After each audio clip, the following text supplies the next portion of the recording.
Assalamualaikum warahmatullahi wabarakatuh. Berjumpa lagi di pembelajaran Pendidikan Agama Islam dan Budi Pekerti untuk kelas 5. Kali ini kita akan melanjutkan materi tentang mengenal nama-nama Allah dan kitab-kitabnya. Kita akan melanjutkan, tapi sebelum kita mulai, mari bersama-sama kita membaca basmalah. Bismillahirrahmanirrahim. Untuk selanjutnya yaitu kita akan mempelajari tentang bagaimana cara kita mengamalkan Asmaul Husna yang sudah kita pelajari, yaitu Al-Mumit, Al-Hayyu, Al-Qayyum, dan Al-Ahad. Nah, supaya kita bisa mengerti dan mendalami bagaimana cara kita bersikap sebagaimana mencerminkan Asmaul Husna Al-Mumit, Al-Hayyu, Al-Qayyum, dan Al-Ahad, mari bersama-sama kita belajar. Yang pertama, Al-Mumit. Allah Subhanahu wa Ta'ala Maha mematikan. Oleh karena itu, kita sebagai manusia, makhluk ciptaan Allah Subhanahu wa Ta'ala, untuk selalu mengingat kematian. Oleh karena itu, kita harus berhati-hati dalam bertindak.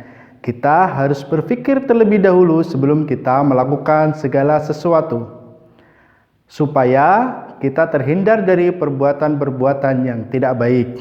Nah, perilaku yang mencerminkan hal tersebut salah satunya adalah kita selalu melaksanakan kewajiban-kewajiban yang telah diperintahkan Allah Subhanahu wa Ta'ala, seperti sholat 5 waktu, puasa Ramadan, berzakat, dan lain sebagainya. Namun, ibadah-ibadah yang sunnah pun harus kita lakukan untuk menambahkan kedekatan kita kepada Allah Subhanahu wa Ta'ala.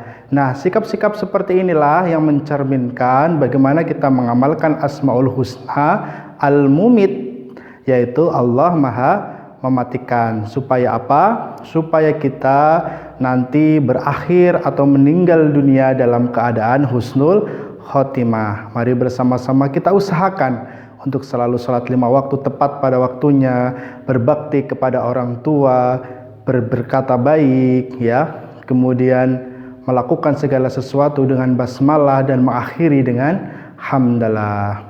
Yang kedua yaitu bagaimana kita mengamalkan Asmaul Husna Al-Hayyu, yaitu Allah Maha Hidup. Kita hidup karena Allah Subhanahu wa Ta'ala dan mati pun karena Allah Subhanahu wa Ta'ala. Oleh karena itu kita harus menjaga apa yang diamanahkan oleh Allah Subhanahu wa Ta'ala. Salah satunya adalah badan kita.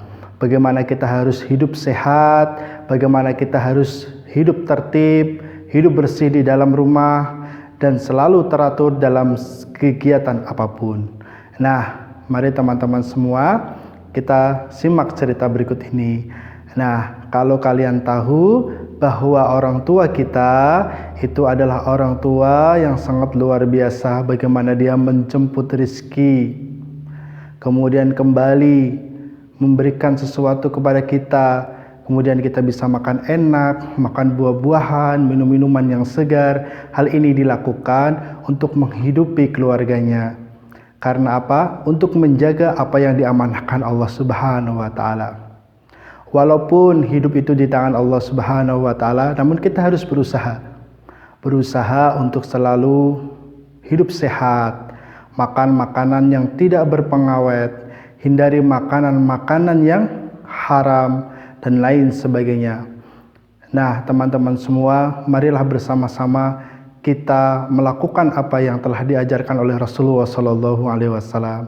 Makan dengan tangan kanan, makan sambil duduk, baca basmalah sebelum kita makan, alhamdulillah setelah kita makan. Hal ini untuk apa? Untuk kita mengamalkan bagaimana kita menghayati Asmaul Husna Al-Hayyu, supaya hidup kita barokah, umur kita barokah. Umur kita di tangan Allah Subhanahu wa Ta'ala, mau pendek maupun panjang, yang penting umur kita barokah. Kemudian yang ketiga yaitu Asmaul Husna Al-Qayyum.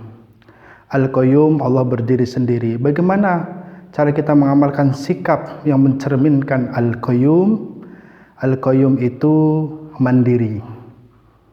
Maka kita juga harus mandiri. Bangun tidur, rapikan tempat tidur kita.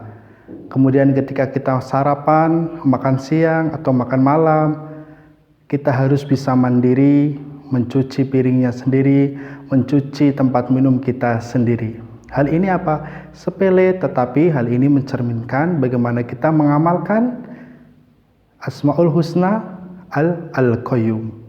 Nah, dari yang sederhana ini, dari yang kecil-kecil terlebih dahulu kita mulai, dari diri kita sendiri, dan mulai sekarang juga insya Allah hidup kita akan semakin full barokah. Kemudian yang ketiga, yang keempat, yaitu Asmaul Husna Al-Ahad. Al-Ahad Allah itu Maha Esa. Kadang ada perbuatan yang perlu sekali banyak bantuan orang lain. Kadang ada suatu kegiatan yang harus kita lakukan sendiri. Contohnya ketika kita ulangan misalnya di sekolah maupun di rumah, kalau kita pembelajaran jarak jauh, kita biasanya mengerjakan ulangan di rumah, maka kita harus bersifat jujur, mandiri, mengerjakan ulangan sendiri tanpa bantuan orang tua, tanpa bertanya kepada Google, tanpa bertanya kepada buku. Karena kita sudah belajar, maka mencerminkan Asmaul Husna Al-Ahad salah satunya adalah kita mengerjakan ulangan sendiri. Nah, ada hal-hal lain yang perlu kita lakukan secara mandiri karena kita sudah mulai dewasa, ya, ada yang mungkin sudah balik gitu. Jadi kita harus melakukan hal-hal yang kiranya bisa dilakukan sendiri, maka kita lakukan sendiri. Nah, itu adalah beberapa sikap kita yang mencerminkan tentang Asmaul Husna. Semoga kita semua diringankan sama Allah Subhanahu wa Ta'ala untuk selalu bersikap hati-hati, untuk selalu bersikap baik kepada teman kita, kepada diri kita sendiri, kepada orang tua, dan yang terpenting kepada Allah Subhanahu wa Ta'ala. Kita selalu merasa diawasi sama Allah Subhanahu wa Ta'ala. Semoga kita bisa melakukan hal itu semua dan diringankan sama Allah. Amin Allahumma amin. Semoga pembelajaran kita yang singkat ini bisa bermanfaat dan bisa kita renungi dan bisa kita laksanakan. Mohon maaf atas segala kekurangan. Wassalamualaikum warahmatullahi wabarakatuh.